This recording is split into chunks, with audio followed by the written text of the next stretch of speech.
राधानगरी तालुक्यासह अभयारण्य क्षेत्रात यावर्षी 5.5 ते 6 हजार मिलीमीटर इतका उच्चांकी पाऊस झालाय। या पावसामुळे शेती पिकांसह पर्यटन उद्योगावर दूरगामी परिणाम झाला। दाजीपूर राधानगरी परिसर हा मुख्यतः पर्यटन व्यवसाय बंद होता।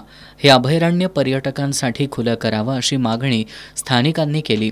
त्यानंतर वन्यजीव प्रशासनानं अभयारण्य खुलं केलं। सध्या पर्यटकांची या ठिकाणी मोठी गर्दी होत असून स्थानिक व्यावसायिकांसह पर्यटकांनीही समाधान व्यक्त केलंय। अभयारण्य सुरू होऊन आता 1-2-3 दिवस झालेले आहेत, तरी पण आम्हाला थोडासा फायदा होत आहे आणि हे केल्यामुळे जरा म्हणजे चांगली गोष्ट आहे ही लवकर चालू केल्यामुळे पण, आणि त्यांनी असाच प्रतिसाद आम्हाला इथून पुढे पण देत राहावा आणि पर्यटकांनी इकडे यावं, बघण्यासारखं आहे असं।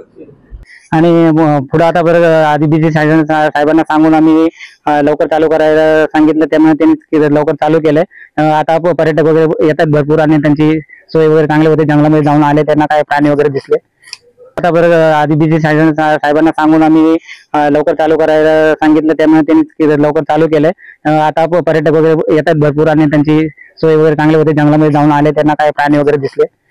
And all together a very wholesome experience, कारण आम्ही शहरातून येतो आणि आम्हाला ह्या सगळ्या गोष्टी माहिती नसतात, तर त्यांनी खूप जास्त अशी सविस्तर आम्हाला माहिती दिली की कुठली झाडं आहेत, कुठले प्राणी वेगवेगळे असतात तिकडे। आणि ॲक्च्युली आम्ही पण असा विचार करून आलेलो की पावसामुळे आम्हाला बघायला मिळेल नाही मिळेल, बट आम्हाला आता खरंच खूप आनंद होत आहे की सगळे पॉईंट्स ऑलमोस्ट आमचे कव्हर झालेत आणि बघायला पण मिळालं आहे। भविष्यात पर्यटन वाढीसाठी विशेष प्रयत्न करणार असल्याचं गोकुळचे संचालक अभिजित तायशेटे यांनी सांगितलं।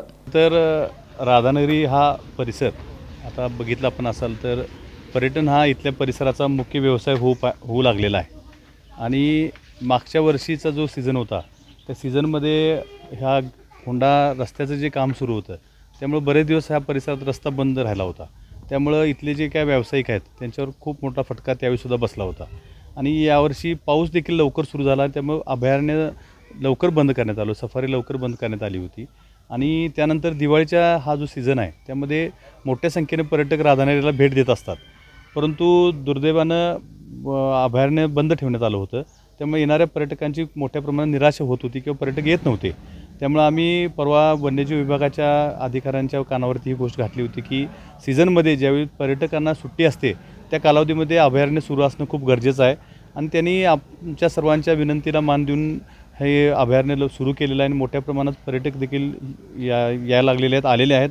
त्याबद्दल औद्योगिक जो विकास आहे त्याच्या मर्यादा लक्षात घेऊन हा परिसर औद्योगिकदृष्ट्या विकसित होणं शक्य नसल्यामुळं पर्यटनाच्या माध्यमातून ह्या परिसरामध्ये किंवा तालुक्यामध्ये जेवढ्या म्हणून काही योजना आणता येतील तो योजना आणण्याचा आमचा ह्यापूर्वीपासून देखील प्रयत्न राहिलेला आणि भविष्यात देखील। आसमानी आणि सुलतानी संकटामुळे या ठिकाणचा शेतीसह पर्यटन व्यवसाय ठप्प झाला।